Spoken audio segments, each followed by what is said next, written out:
अस्सलामु अलैकुम वरहमतुल्लाहि वबरकातुहू। दोस्तों, सबसे पहले तो औरंगाबाद वालों का दिल की गहराइयों से बहुत बहुत बहुत शुक्रिया। 2 दिन पहले मैं औरंगाबाद गया था, यानी जो 12 तारीख़ प्रचार की जो रात की आखिरी तारीख थी।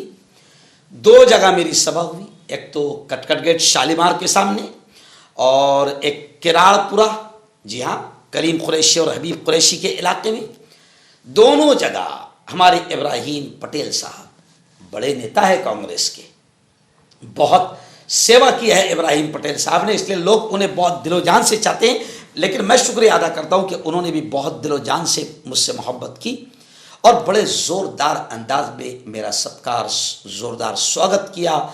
ऐसे ही कलीम कुरैशी साहब ने भी एकदम क्रैम से फूलों की माला और बड़ा हार गले में डाला।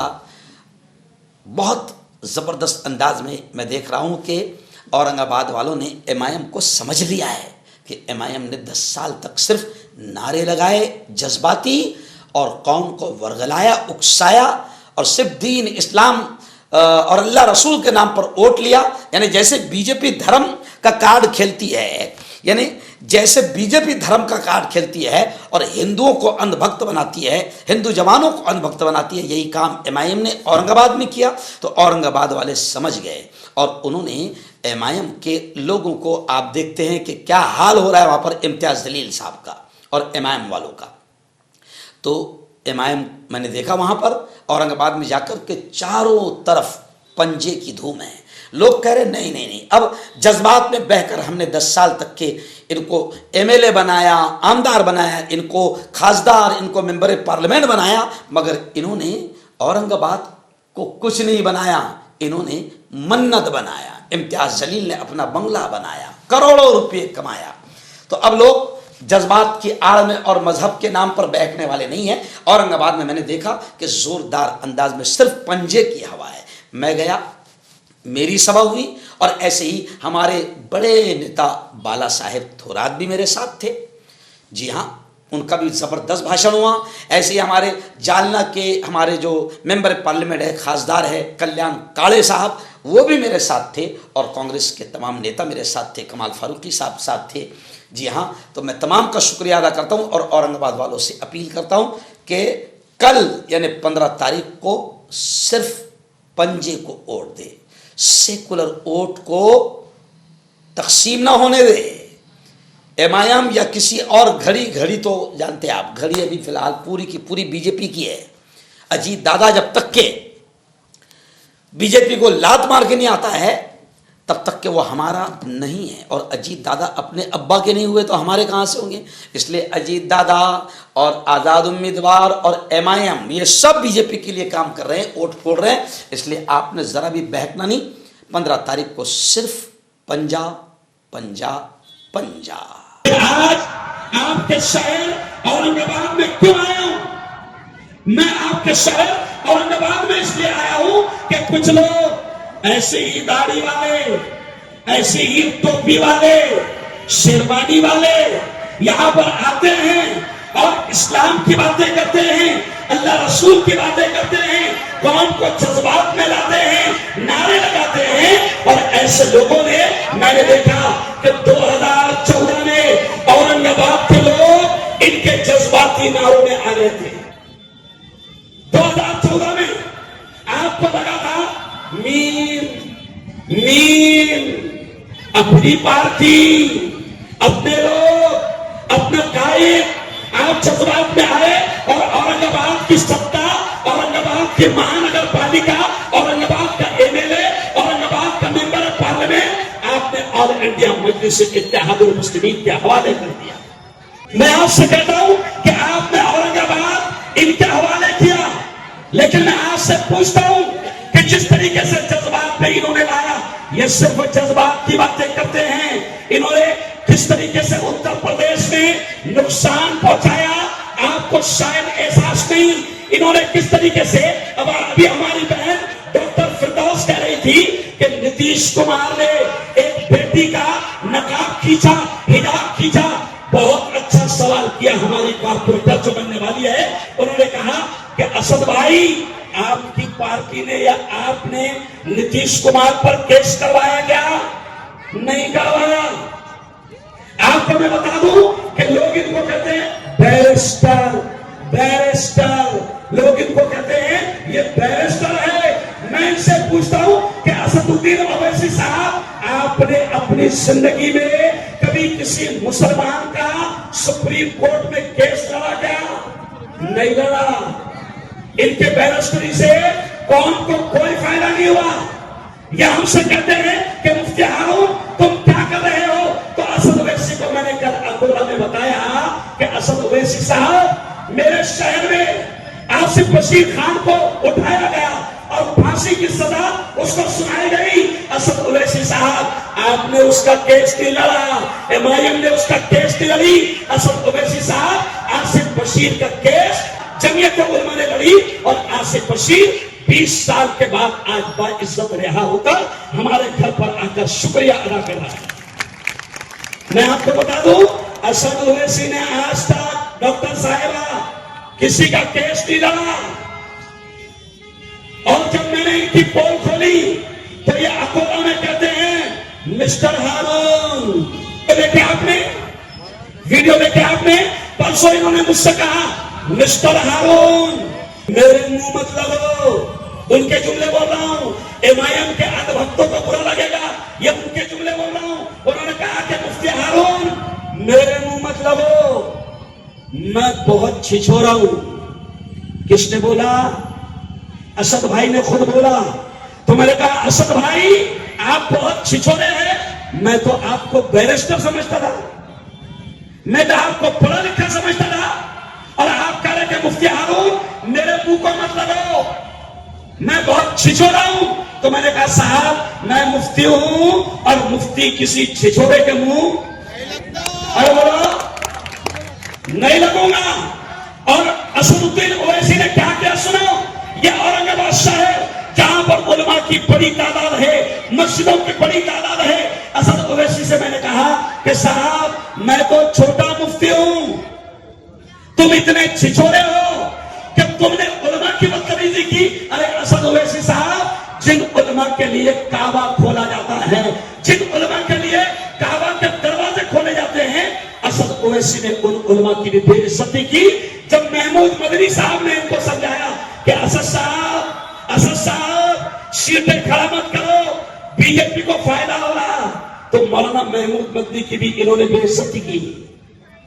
अरशद मदनी साहब का नाम सुने, मौलाना अरशद मदनी आलमी एतबार से शख्सियत रखते हैं। मौलाना अरशद मदनी की भी इन्होंने बेइज्जती की।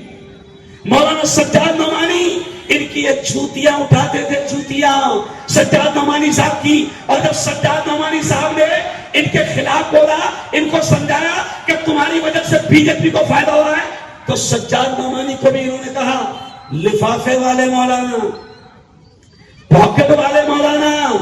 अरे भैया, जब ये शख्स आप देखें कि ये शख्स खुद कह रहा है कि मैं छिछोरा हूं, और आज इसका छिछोरापन इतना बढ़ गया कि ये मौलाना अरशद मदनी की बेइज्जती कर रहा है, ये शख्स मौलाना महमूद मदनी की बेइज्जती कर रहा है, ये शख्स मौलाना सज्जाद नोमानी की बेइज्जती कर रहा है। और मुझे याद है कि इस शख्स ने औरंगाबाद के उलमा की भी बहुत बेइज्जती की है। औरंगाबाद के उलमा जब इनके घर पर गए, मुलाकात सही अंदाज में नहीं की, उनके साथ इज्जत से पेश नहीं आया, और जब उनकी सीट हार गई तो औरंगाबाद के उलमा को भी इन्होंने कहा था लिफाफे वाले मौलाना है ये लोग, पॉकेट वाले मौलाना है। तो मैं असद भाई से कहता हूं कि शायद हम तो उलमा लिफाफे वाले हैं, छोटे से लिफाफे में मान जाते हैं, आप तो सूटकेस लेकर जाते हैं, आपको तो पूरा सूटकेस लगता, आपको तो पूरा पैकेज लगता। ये कल 3 दिन पहले ये अकोला में गए, अरे अकोला में 35 साल से बीजेपी की सरकार थी, अकोला में 35 साल से बीजेपी की सरकार थी।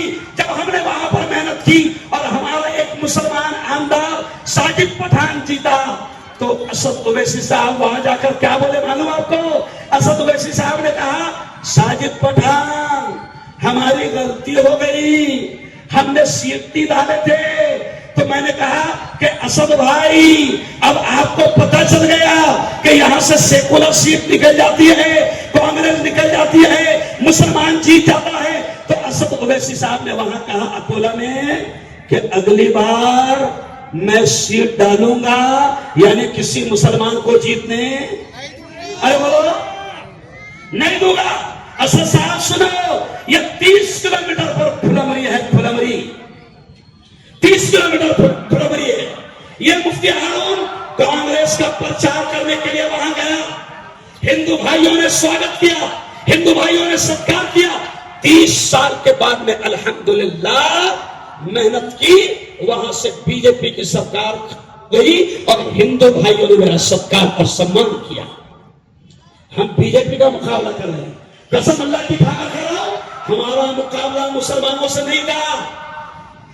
मुसलमान हमारे भाई है, मुसलमानों से मुकाबला नहीं था। लेकिन अफसोस ये होता है कि जहां जहां मुसलमान सीट, सेकुलर सीट जीतने वाली होती है, ये वहां पर अपने लोगों को खड़ा कर देते हैं।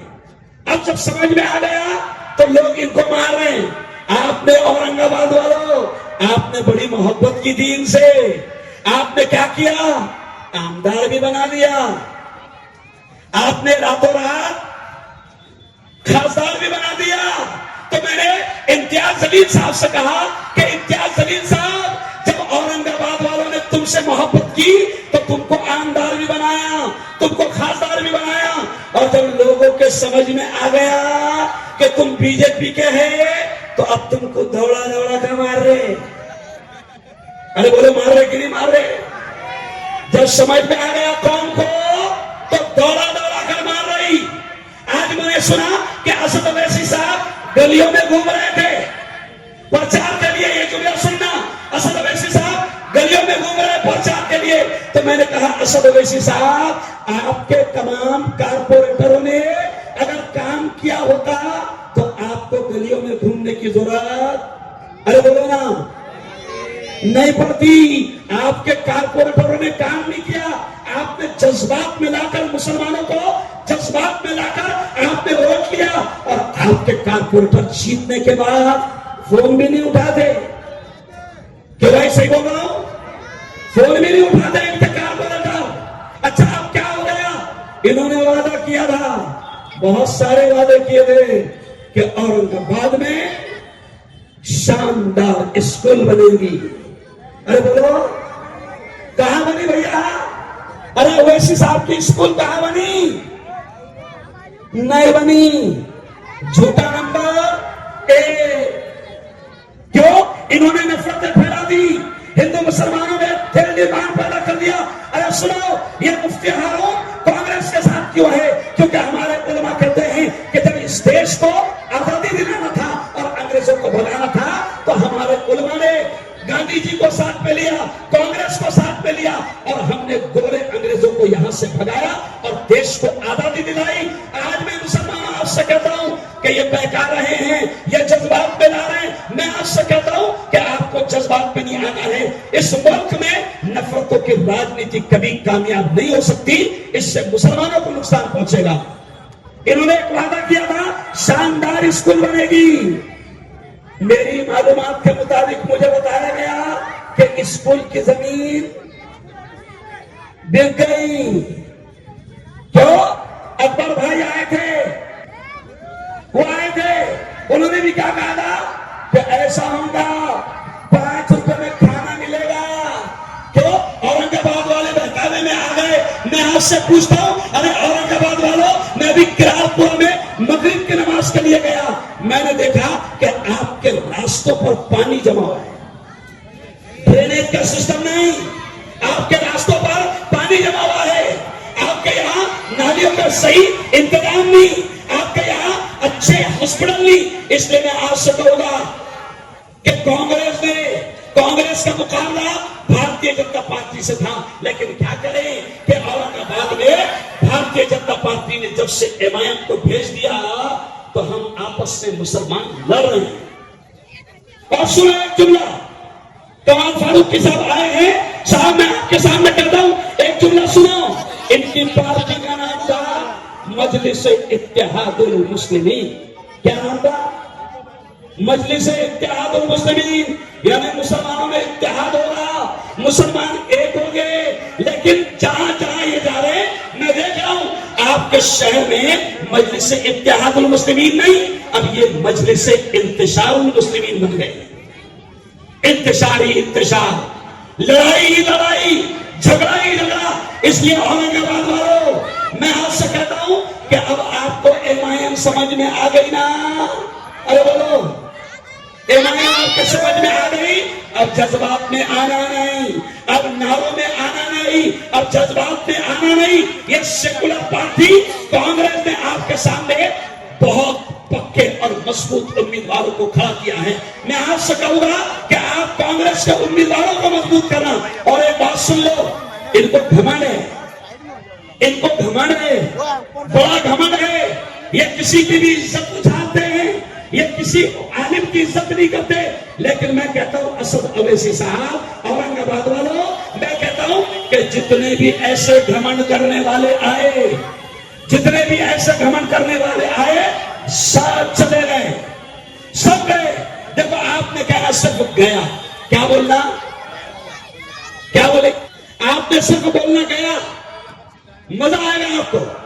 इनको घमंड है, इनको लगता है कि पतंग पे जो खड़े रहेगा वो जाएगा नहीं, वो जीतेगा।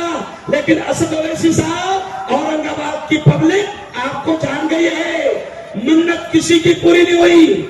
सच्ची बोलना औरंगाबाद वालों, आपके बंगले बने क्या? अरे बोलो ना, आपके पक्के घर बन पाए क्या? नहीं। लेकिन इम्तियाज भाई की मन्नत पूरी हो गई,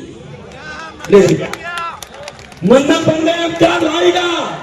बाहर से आए इम्तियाज भाई, आप जज्बात में आ गए, आपको समझो नहीं। माशाअल्लाह, इम्तियाज भाई की मन्नत पूरी हो गई।